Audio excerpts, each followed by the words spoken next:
దేవుని చిత్తం గ్రహించిన తరువాత దైవ స్వర నిర్ధారణ అనేది ముఖ్యం.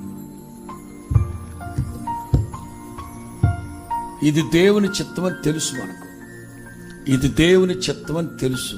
అయినా స్వర నిర్ధారణ, దైవ స్వర నిర్ధారణ అనేది చాలా చాలా ప్రాముఖ్యం.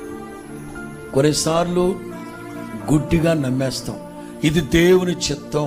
ఎస్, నీకు అట్లా అనిపించిందా?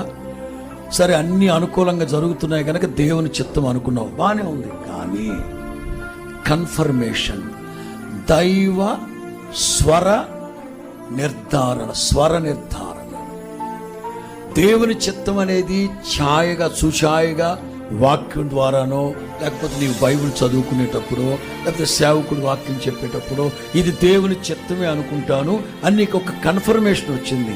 అయినా దైవ స్వర నిర్ధారణ అనేది చాలా చాలా చాలా